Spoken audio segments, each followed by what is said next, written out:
Hello friends, तो आज की वीडियो में हम बात करने वाले हैं डेटा वाले टैब के अंदर हम क्या क्या काम कर सकते हैं। तो डेटा वाले टैब में मेनली हम आज बात करेंगे टेक्स्ट टू कॉलम कैसे कर सकते हैं। कोई किसी शीट में डुप्लीकेट्स वैल्यू हैं बहुत सारी, तो उनको कैसे रिमूव कर सकते हैं। और डेटा वैलिडेशन क्या होता है, तो सबसे इम्पोर्टेंट टूल इसमें वैसे डेटा वैलिडेशन है, क्योंकि डेटा वैलिडेशन से आप अपनी शीट को इस तरीके से बना सकते हैं कि आप बिल्कुल एकदम एक्चुअल और वैलिड डेटा ही शीट के अंदर एंट्री कर सकें, या दूसरों को इस चीज़ से रिस्ट्रिक्ट कर सकें कि वो उसमें गलत डेटा एंट्री ना करें। कहने का मतलब ये है कि आपने अगर कोई शीट इस तरह से बनाई है, आप चाहते हैं कि उसमें एंट्री लोग आपके अकॉर्डिंग, आपकी ही दी गई वैल्यू के अकॉर्डिंग करें, तो आप वो काम डेटा वैलिडेशन से कर सकते हैं। तो इस डेटा वाले टैब में 3-4 चीज़ें हैं जो मोस्टली जो यूज़ करते हैं, जैसे टेक्स्ट टू कॉलम यूज़ करते हैं लोग, रिमूव डुप्लीकेट्स यूज़ करते हैं, और ये डेटा वैलिडेशन बहुत ज़्यादा यूज़ करते हैं, और अपनी शीट को इस तरीके से बना देते हैं कि उसमें कोई भी गलती के चांसेस नहीं होते हैं। तो चलिए शुरू करते हैं। तो सबसे पहले हम देखते हैं इसमें टेक्स्ट टू कॉलम हम कैसे कर सकते हैं। तो मेरे पास एक रॉ डेटा है। रॉ डेटा क्या है, ये डेट वाइज एक डेटा है जिसमें एक गार्बेज वैल्यू है, ये 4 टाइम इसमें डॉट और ये 3 टाइम इसमें 2 लिखा हुआ है। तो मैं चाह रहा हूँ कि ये जो गार्बेज डेटा है ये इसमें से सेपरेट हो जाए और मेरे पास केवल डेट आ जाए। यहाँ से मैंने कोई एंट्री कर लेता हूँ, जैसे मैंने लिखा कि ये 23 वर्क थे मेरे, एक डेट वाइज कोई 23 वर्क थे, मैंने यहाँ पर ये लिख दी। जैसे मैंने 5 मई में वर्क नंबर 1 कंप्लीट कर लिया, 6 मई में मैंने वर्क नंबर 2 कंप्लीट कर लिया। ऐसे ये 23 सीक्वेंस है जो मैंने कंप्लीट कर लिए, मतलब मेरे ये वर्क मान लेता हूँ कि ये वर्क है मेरे जो मुझे कंप्लीट करने थे। अब मैं चाहता हूँ कि इसमें से ये हट जाए जो गार्बेज वैल्यू है, और मेरे खाली ये डेट आ जाए और ये मेरा वर्क का नाम आ जाए। तो मुझे इतना ही चाहिए। तो अभी मैं क्या करता हूँ, इसमें से ये हटाने के लिए, तो जो डेटा मुझे हटाना है उसी कॉलम की इस पर्टिकुलर सेल्स को मैं सिलेक्ट कर लेता हूँ। यहाँ से ये सिलेक्ट करने के बाद अब क्या करना है, मुझे यहाँ से डेटा में जाना है, यहाँ से टेक्स्ट टू कॉलम को सिलेक्ट करना है, यहाँ से सीधे फिक्स्ड विड्थ को मुझे लेना है। ये जो फिक्स्ड विड्थ वाला है ये यहाँ पर से सिलेक्ट कर लेना है। यहाँ से हमें नेक्स्ट पे जाना है, सॉरी 1 टाइम क्लिक ज़्यादा हो गया। और यहाँ से मुझे जो डेटा चाहिए, मेरे यहाँ एक बार बीच में क्लिक करूँगा जैसे, तो ये एक एरो आएगा बना हुआ, और इसको यहाँ से ड्रैग करके इस जगह ले आना है जहाँ तक का मुझे डेटा चाहिए। अब मैंने इसकी और इसके बीच में पार्टीशन कर दिया, जैसे ये 2020 के बाद ये डॉट और ये 222, इसके बाद मैंने पार्टीशन लगा दिया ये। तो जैसे मैं पार्टीशन यहाँ इसके बीच में आ गया है, इस पर अब नेक्स्ट करना है अपने को। नेक्स्ट करके यहाँ ये पूछ रहा है डेस्टिनेशन आपकी क्या रहने वाली है। तो डेस्टिनेशन मैं चाहता हूँ कि ए ही में आ जाए, ये वाला ए सेल के अंदर ही ये डेटा आ जाए, तो ए लिखूँगा। अगर मुझे चाहिए कि ये डेटा ए के बाद जो बाकी का बचा डेटा है ये बी में आ जाए, तो ऐसा भी हम कर सकते हैं। अगर मैं यहाँ पर कोई और सेल सिलेक्ट करता हूँ, जैसे मैं यहाँ पर बी सिलेक्ट करता हूँ, तो क्या होगा, जो मेरा मेन डेटा है जो कि सिलेक्टेड है इस टाइम पे, ये वाला डेटा भी यहीं रहेगा, और बी के अंदर आ जाएगा मेरा ये वाली डेट, और जो मैं सेल से ये अलग कर दूँगा ये आ जाएगा मेरा सी में। तो मुझे केवल क्या करना है कि मुझे ए का डेटा चाहिए और बी जो सेपरेट हो जाए वो बी में आ जाए, बाकी ये शिफ्ट हो जाए। तो मैं अभी इसमें क्या करने वाला हूँ कि मुझे जो सिलेक्टेड जो ये ब्लैक कलर का दिख रहा है यहाँ पर से, ये वाला मेरा ए में ही रहेगा, और जो सेपरेट हो जाएगा वो पोर्शन बी में चला जाएगा, और ये वाला सी में शिफ्ट हो जाएगा। तो मैं यहाँ से इसको फिनिश जैसे ही क्लिक करूँगा तो ऐसा एक्शन हो जाएगा। Do you want to replace the content of destination cell, तो ये मैं यहाँ से कह दे रहा हूँ उसको ओके। ये देखिए इस पर रिप्लेस हो गया और ये डेटा इधर चला गया इसमें। तो उससे पहले मुझे क्या करना था कि वो जो मेरा बी में डेटा है लिखा हुआ वो मुझे इधर शिफ्ट कर लेना था, इसीलिए वो एरर मैसेज आया था। तो अगर कभी ऐसी कंडीशन बनती है तो आपको डेटा सिक्योर कर लेना चाहिए अपना, ऐसी फॉर्मेटिंग करने से पहले। तो उसके लिए क्या कर सकते हैं कि मुझे ये डेटा यहाँ से पहले ही यहाँ से अपना शिफ्ट कर लेना है इसमें। अब मैं इस पर ये काम कर सकता हूँ। यहाँ मैंने सिलेक्ट किया, टेक्स्ट टू कॉलम किया, अगेन वही वर्क हमने करना है। यहाँ जो मुझे पार्टीशन करना है जितने एरिया पे ले जाके वहाँ ड्रैग करके इसको छोड़ देते हैं।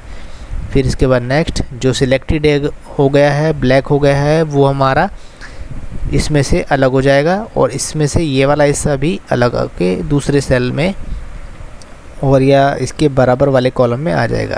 तो यहाँ से हम फिनिश करते हैं। देखिए ये सब अलग हो गया अभी, तो डेट अलग हो गई है और ये जो गार्बेज डेटा था ये अलग हो गया। तो मैं इसको सीधे डिलीट कर सकता हूँ क्योंकि मेरे यूज़ का नहीं है।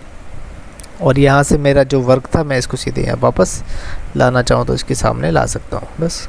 तो ये इतना सा था कि जिससे कि हमारा, अब मुझे अगर ये काम करके मैनुअल एंट्री करके करना हो तो कितना देर लगेगी ये भी देखो। अगर मैं उसको काम को अगर ऐसे करता तो ये देखिए, मैं यहाँ पर ये डेटा है, फिर मैं इसको यहाँ पर पहले सेल के अंदर जाता, इसको सिलेक्ट करता, इसको डिलीट करता, फिर दूसरे सेल पे जाता ऐसे ही। तो ये ऐसे करना ये कोई बहुत अच्छा मेथड नहीं है और इसमें पूरा का पूरा दिन ख़राब होने वाला है। जो काम केवल एक फॉर्मूले से हो जाना चाहिए उसमें करने में ही 2 या 3 घंटे लग जाएंगे, क्योंकि अभी तो ये 23 डेटा रो हैं। अगर आपके पास ये हो सकता है कि 2,500 से 3,000 का भी डेटा हो सकता है, तो आपको ये चीज़ करने में ही 3-4 दिन लग जाने वाले हैं अगर आप सिंगल करेंगे। तो एक्सेल बहुत स्मार्ट टूल से मिलकर बना हुआ है, जिसमें आप यूज़ करें अच्छे टूल्स तो आप अपने आप को एक्सेल का पूरा एक्सपर्ट बना सकते हैं, जिससे कि आप किसी भी काम को बहुत जल्दी से कर सकते हैं। चलिए समय ना गवाते हुए दूसरा काम भी अभी हम कर लेते हैं। अच्छा, ये मैं इससे पहले एक चीज़ और बता दूं कि ये जो अभी हमने किया है ये अलग करने के लिए किया है, लेकिन अगर किसी 2 सेल के डेटा को जोड़ना हो, 2 कॉलम है मेरे पास, 2 कॉलम में अलग अलग डेटा है, जैसे एक ये है और मैंने यहाँ पर लिख दिया है ABC और यहाँ लिख दिया है DEF।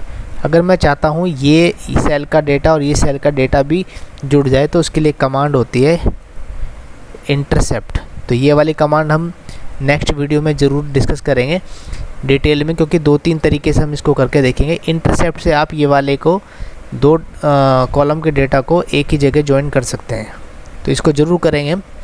फ़िलहाल जहाँ जो हमारा ऑब्जेक्टिव है उस पर चलते हैं सीधे कि एक ये वाला हो चुका है हमारा। अब हम करते हैं रिमूव डुप्लीकेट्स वाला।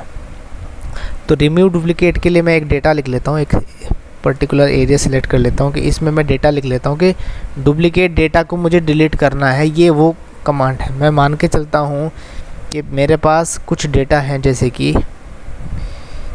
1 6 5 8 9 2 6 में यहाँ और लिख लेता हूँ, या मैंने 8 और लिख लिया और इसमें मैंने 9 और लिख लिया। अब मैं देख लेता हूँ, मुझे अगर विजुअली देखना हो तो मुझे देखने में बड़ी दिक्कत होने वाली है कि इसमें कितने डुप्लीकेट डेटा हैं, और मुझे अगर उनकी ज़रूरत नहीं है तो मुझे उन्हें देख कर के हटाने में हो सकता है मिस्टेक भी हो जाए और मैं कोई गलत डेटा को भी रिमूव कर दूँ। तो अगर मुझे किसी एक पर्टिकुलर डेटा को डिलीट करना हो तो मुझे क्या करना चाहिए? तो मुझे ये वाला डेटा को सिलेक्ट करना है, सिंपली डेटा में जाना है, यहाँ से रिमूव डुप्लीकेट्स पे जाकर क्लिक करना है और ये यहाँ पर ये आएगा ऐसा कंफर्मेशन के लिए। कॉलम F सिलेक्टेड है, कॉलम F में से हमें डिलीट करना है और ये यहाँ पर जैसे क्लिक करेंगे जो डुप्लीकेट डेटा है वो सारे डिलीट हो जाएंगे, रिमूव हो जाएंगे बिल्कुल। तो ये बता रहा है 3 duplicate value found and removed, 6 unique value remain. जो 6 वैल्यू हैं वो यूनिक हैं, सब अलग अलग हैं, वो इसमें हैं अवेलेबल, और बाकी के 3 डेटा डुप्लीकेट वो रिमूव हो गए। ये काम हमें तभी करना है जब हम ये श्योर हों कि जो डेटा हम रिमूव करने वाले हैं उसकी इन फ्यूचर हमें ज़रूरत नहीं है। वो हम अपनी कन्वीनियंट के अकॉर्डिंग देख कर सकते हैं कि हमने उस डेटा की रिक्वायरमेंट है या नहीं। चलिए अब हम चलते हैं अपने थर्ड और लास्ट वाले पार्ट पर। ये है हमारा डेटा वैलिडेशन। अभी डेटा वैलिडेशन कैसे होता है, तो ये एरिया हम डिलीट कर लेते हैं डेटा वैलिडेशन के लिए। ठीक है, डेटा वैलिडेशन जैसे नाम से पता लग रहा है कि डेटा को वैलिडेट करना। तो डेटा वैलिडेशन में यहाँ पर हम क्लिक करते हैं, देखिए इसमें दिखाई देगा हमें ये 3 टैब हैं, सेटिंग, इनपुट और एरर अलर्ट। तो यहाँ सेटिंग की बात करते हैं। तो सेटिंग में फर्स्ट में बोल रहा है हमें कि एनी वैल्यू। तो अभी जो बाय डिफ़ॉल्ट वैल्यू सेट होती है वो है एनी वैल्यू। तो आप कुछ भी अगर इस पर क्लिक करेंगे, कुछ भी एंट्री करेंगे तो वो एनी वैल्यू मतलब कुछ भी वैल्यू डालेंगे तो वो सिलेक्ट हो जाएगी। करके बताते हैं एक बार क्या है। तो मैंने डेटा वैलिडेशन करने के लिए मैं मान के चलता हूँ, मैंने ये D1 से लेके मैं ये वाला डेटा सिलेक्ट कर लेता हूँ। इतना मैंने एरिया सिलेक्ट कर लिया। अब मैं चाह रहा हूँ उसको डेटा वैलिडेट करना है मुझे। तो मैं गया यहाँ पर डेटा वैलिडेशन में, सेटिंग्स में। अभी एनी वैल्यू है तो मैं कुछ भी एंट्री करूँगा तो इसमें वो कोई एरर नहीं आएगी। अब मैं चाह रहा हूँ होल नंबर मतलब कि कोई भी बिना डेसिमल पॉइंट का नंबर, जैसे कि 1 से लेके 100 या 1 से 1000, जिसमें कोई भी डेसिमल ना हो, 1.1, 1.2, 1.3 नहीं हो, वो वैल्यू हमारी कहलाती हैं होल नंबर्स, कि जिसमें नंबर्स ही नंबर्स हैं। तो इसमें कंडीशन और भी हैं कि आप बिटवीन भी ले सकते हैं, नॉट बिटवीन ले सकते हैं, इक्वल ले सकते हैं, ग्रेटर देन ले सकते हैं। तो मैं अभी बिटवीन में करके दिखाता हूँ होल नंबर कैसे काम करेगा। तो मैं यहाँ पर 1 से लेकर 15 तक के नंबर्स को मैं मैक्सिमम अलाउ करूँगा कि इस पूरी कॉलम में जो सिलेक्टेड एरिया है, इस सिलेक्टेड एरिया में केवल 1 to 15 की ही एंट्री हो सके। इसके अलावा जो भी एंट्री हो उसमें ये एरर मैसेज शो करे। तो मैं यहाँ पर इनपुट मैसेज में जाता हूँ। तो जब भी मैं इस पर कर्सर लेकर जाऊँगा या लिखूँगा इस पर, तो यहाँ पर मैं इनपुट मैसेज दिखाना चाहता हूँ तो मैं लिख भी सकता हूँ यहाँ पर कि enter the values between 1 to 15। ये मैंने एरर मैसेज इनपुट मैसेज दिया है कि जब भी मैं यहाँ पर कर्सर लेके जाऊँगा तो ये मैसेज दिखाएगा enter the values between 1 to 15। अब एरर अलर्ट तब आएगा आपके पास जब आपने एंट्री कर दी है और वो एंट्री गलत है। अगर सही वैल्यू एंटर की है 1 to 15 के बीच में की है तो सब कुछ सही आएगा। अगर 15 से जैसे ही अबव जाता है या 1 to जैसे ही बिलो जाएगा तो वो एक एरर मैसेज शो करेगा। तो मैं यहाँ पर क्या करता हूँ, इसमें लिख देता हूँ कि enter value is not in range. मैंने लिख दिया entered value is not in range, ये मैंने लिख दिया इसमें। जैसे ही मैं गलत रेंज का वैल्यू इसमें पुटअप करूँगा वैसे ही इसमें एक एरर मैसेज आ जाएगा। तो मैं यहाँ पर इसको बस ओके कर देता हूँ। तो यहाँ पर जैसे मैं इस पर सिलेक्ट कर रहा हूँ तो ये enter the value between 1 to 15, ये मेरा इनपुट मैसेज आ रहा है। जहाँ जहाँ भी मैं सिलेक्ट कर रहा हूँ सब जगह आ रहा है। तो जो सिलेक्टेड सेल था उसी पे सब कुछ अप्लाई हो गया है। अब मैं क्या करता हूँ, सबसे ऊपर वाले सेल में 1 एंट्री किया, आ गया, इसने एंट्री को ले लिया। 2 भी अलाउ हो गया, 3 अलाउ हो गया, 4 अलाउ हो गया। ऐसे ही अगर मैं यहाँ पर 10 अलाउ करता हूँ, बिल्कुल हो रहा है, 15 हो रहा है। जैसे मैं 16 लिखूँगा तो एरर मैसेज आना चाहिए।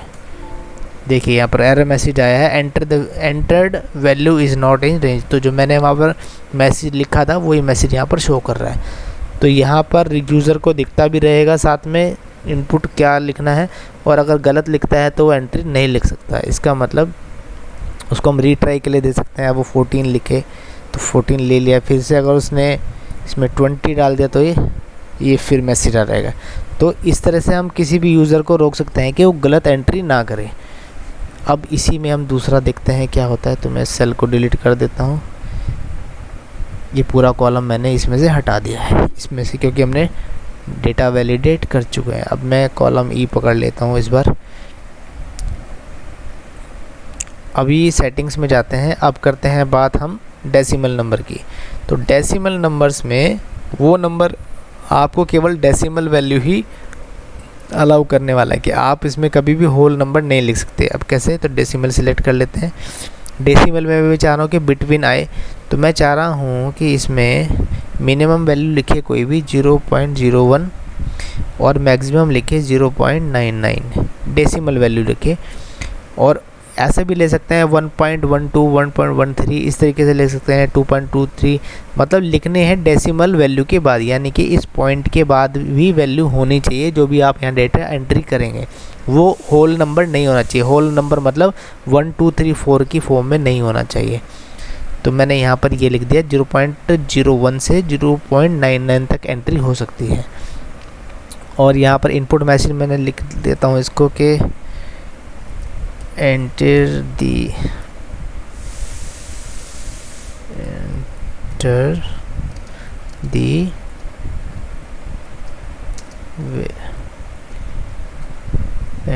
डेसिमल, और यहाँ लिख देते हैं एरर, खाली इस बार एरर लिख लेते हैं और यहाँ पर मैंने ओके कर दिया। एंटर दी डेसिमल वैल्यू ये पूछ रहा है, तो मैंने यहाँ लिखा 0.01, अलाउ हो गया। अब मैं लिखता हूँ 1.1, तो जैसे इसको डिसअलाउ करना चाहिए, ये डिसअलाउ कर रहा है, एरर बोल रहा है क्योंकि मेरी रेंज से बाहर हो गया है डेसिमल पर ये रेंज से बाहर हो गया है।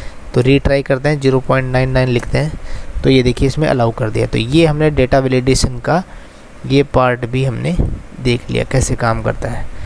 इसी डेटा वैलिडेशन में सेटिंग्स में वापस जाते हैं।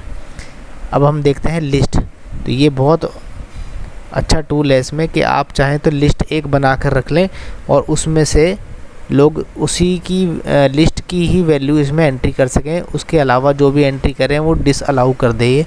तो हम एक लिस्ट वाली एंट्री करके देखते हैं क्या है। पहले लिस्ट वाली भी देखते हैं, इसको हटा देता हूँ मैं, सब दोनों पे यूज़ कर चुके हैं, फॉर्मूला आ रहा है इस पर। तो चलो इसको कॉलम को ही डिलीट कर देते हैं।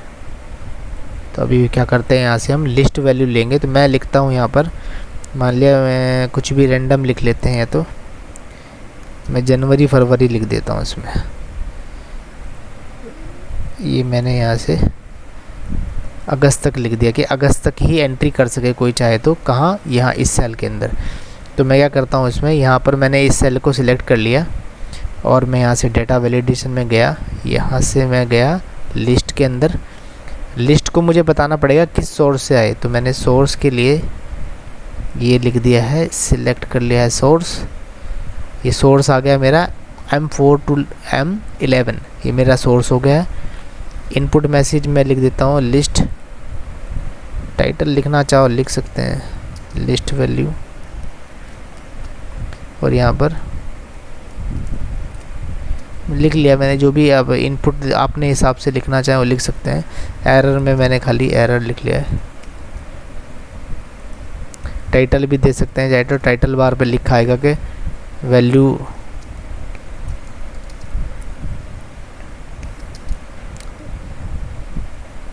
नॉट ट्रू लिख देता हूँ मैं।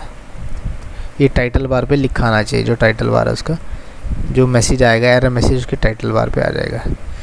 तो ये मैंने यहाँ से ओके कर दिया है। अभी मैंने बोला है इस लिस्ट की वैल्यू आनी चाहिए, तो ओके कर देते हैं। अब मैंने यहाँ लिस्ट वैल्यू बोला है, लिस्ट वैल्यू लिखा था मैंने, तो और वैल्यूज़ क्या आनी है मैंने लिख दिया यहाँ पर जनवरी फरवरी। अब मैं इसको मैनुअली लिख देता हूँ, देखो तो अगस्त तक का डेटा है, मैं लिख देता हूँ उसमें SEP है। तो मैंने लिखा था वहाँ पर टाइटल बार पे क्या आएगा, इसके value not true, error message पे एरर आ जाएगा, तो एरर आ गया सेम वही। तो मैं यहाँ पर मैनुअली यहाँ पर लिखता हूँ जुलाई, JUL, जुलाई ले लिया है, JULY, ये मैंने लिखा। इसको भी नहीं लेगा क्योंकि ये JUL को ही सिलेक्ट करेगा। यहाँ जो मैंने लिखा है JUL लिखा है और यहाँ पर लिखा है जुलाई। तो अभी मैं क्या करता हूँ, यहाँ JUL को जुलाई कर देता हूँ, तो यहाँ पर इसको भी ये अलाउ कर देगा। अब लेकिन इस रिसेंट टैब में मैं लिख चुका हूँ, तो ये उसको वापस से रिवोक नहीं कर सकता जब तक मैं दोबारा एंट्री ना करूँ। तो JULY मैं लिखता हूँ, इसको अब ले लेगा। लेकिन अब यहाँ पर मैं वापस से JUL लिखता हूँ तो नहीं लेगा, JUL नहीं लेगा। देखिए इसमें एंट्री नहीं ली क्योंकि यहाँ पर इस लिस्ट वाली वैल्यू में ये चीज़ नहीं है, यहाँ पर इस लिस्ट में नहीं है। तो ये हमारा लिस्ट वाला हो गया, तो इसको भी हटा देते हैं। अब चलते हैं इसके नेक्स्ट स्टेप पे। ये हमारा यहाँ से लेके सब हटा देते हैं, गलती के चांस ना हो इसलिए हटा देते हैं इसको। अब आते हैं हम कौन से वाले पे, इसमें हमारा सेटिंग्स में डेट और टाइम रह गया है और टेक्स्ट लेंथ रह गया है। मेरे ख्याल से डेट और टाइम वाला आप कर भी सकते हैं यहाँ पर देख कर के जैसे कैसा है। तो डेट ही अलाउ करेगा लिखना, तो चलो या तो करके देखते हैं एक बार कैसे है डेट वाला भी, इसको भी कर लेते हैं। तो मैं क्या करता हूँ इसमें, मैं यहाँ से एक डेट मैंने उठाई, यहाँ लिखी और मैंने यहाँ से यहाँ तक का ये लिख लिया 5 मई से 21 मई तक का मेरे को डेटा चाहिए। तो मैं चाहता हूँ यहाँ पर कोई भी एंट्री करे G3 में, तो डेट, स्टार्ट डेट में उठा लेता हूँ ये, और एंड डेट में उठा लेता हूँ ये मैं मैनुअल भी लिख सकता हूँ चाहो तो, लेकिन मुझे यहाँ पर मिल रही है तो मैंने यहाँ से लिख लिया। इसको मैं ओके कर देता हूँ, यानी कि 5 मई से 21 मई तक का मैं डेटा अब एंट्री कर सकता हूँ। तो यहाँ ये एरर मैसेज लिखना ज़रूरी है, नहीं तो कुछ नहीं आएगा। अब नहीं लिखेंगे तो एरर कुछ नहीं आएगा। इनपुट लिखना चाहें तो लिख दो, मैंने DFD लिख दिया, कोई बात नहीं। तो इसमें यहाँ पर से हम DFD मैंने जो लिखा है वही आ रहा है लिखा हुआ। तो यहाँ पर मैं लिखता हूँ सेम डेट 5/05/2020। देखिए ये अलाउ कर दिया इसने। अब मैं लिखता हूँ इसमें 22/05/2020। देखिए इसने बोला एरर, क्योंकि ये मेरी रेंज से बाहर हो गया, 21 मई से बाहर हो गया। अब मैं इसको दोबारा से लिखता हूँ 21 मई 05/2020। ये इसने एक्सेप्ट कर लिया, तो इसका मतलब ये एंट्री कर सकता है, अलाउएबल एंट्री है। अब ऐसे ही सिमिलर है इसके डेट के बाद टाइम, तो टाइम भी आप ऐसे ही कर सकते हैं फॉर्मेट। बहुत सारे केस में हमें ज़रूरत नहीं पड़ती इतनी फॉर्मेटिंग करने की, टाइम वगैरह नहीं करते हैं, लेकिन अगर ज़रूरत पड़े तो टाइम भी कर सकते हैं। अब सीधे सीधे इसको छोड़ देते हैं टाइम को, क्योंकि सिमिलर है डेट के, हम लोग इसको कर सकते हैं आसानी से। एक बार ट्राई कीजिएगा, नहीं होगा तो आप कमेंट में ज़रूर बताइएगा, मैं आपको करके बताऊँगा एक बार एग्जाम्पल से कैसे कर सकते हैं। अब करते हैं टेक्स्ट लेंथ। टेक्स्ट लेंथ क्या है, तो अभी टेक्स्ट लेंथ को भी देख लेते हैं। टेक्स्ट लेंथ में आप इसमें लिख सकते हैं कि मिनिमम कितना टेक्स्ट और मैक्सिमम कितना टेक्स्ट आप अलाउ करते हैं एक सिंगल टेक्स्ट को। मतलब इस टेक्स्ट लेंथ के अंदर T को 1 मानते हैं, दूसरा आपने E और लिख दिया तो ये 2 हो गया, X और लिख दिया तो 3 हो गया। तो अभी मैं यहाँ पर लिख देता हूँ मैक्सिमम 1 और मिनिमम 1 और मैक्सिमम मैं 3 अल्फ़ाबेट अलाउ कर रहा हूँ। अल्फ़ाबेट या जो भी आप लिखेंगे इसमें, जो भी नंबर्स किसी भी उसमें लिखेंगे वो आपको 1 to 3 ही अलाउ करेगा। यहाँ से मैं ओके कर देता हूँ उसको। तो मैंने यहाँ लिख दिया ए अलाउ है, B लिखा, C लिखा अलाउ है, लेकिन अब मैं लिखता हूँ AAA अलाउ है। 4 टाइम ये लिखता हूँ तो अलाउ नहीं है, क्योंकि ये 3 से ज़्यादा हो गया इसकी रेंज। अब मैं इसको वापस से AA लिखता हूँ, AA अलाउ है कि नहीं, AA अलाउ है। तो जैसे ही रेंज से बाहर जाएगा डिसअलाउ कर देगा। तो ये हो गया हमारा रेंज के लिए अगर करना हो किसी में कि किस रेंज तक का चाहिए, जैसे टेक्स्ट की कितनी लेंथ होनी चाहिए उसके लिए अगर करना हो तो आप टेक्स्ट लेंथ भी डाल सकते हैं। कि आप चाहते हैं कि किसी सेल में किसी का नाम लिख रहे हैं तो उसके जो नंबर्स हैं वो 5 से आगे ना जाएं, या किसी भी नेम में जो आपके डिजिट्स हैं वो 5 से ज़्यादा ना हो, तो आप इसमें वो अलाउ कर सकते हैं। होपफुली आपको वीडियोस अच्छा लगा होगा। तो नेक्स्ट वीडियो में ज़रूर हम लोग इनका थोड़ा सा और एडवांस वर्जन पे ज़रूर करेंगे काम। जैसे मैं बता रहा था कि एक हमारी कमांड होती है इंटरसेप्ट, ऐसे वाले कुछ और कमांड लेकर हम आगे ज़रूर डिस्कस करेंगे। होपफुली आपको आज का वीडियो अच्छा लगा होगा। चलिए इस वीडियो में इतना ही, मिलते हैं नेक्स्ट वीडियो में। Good bye.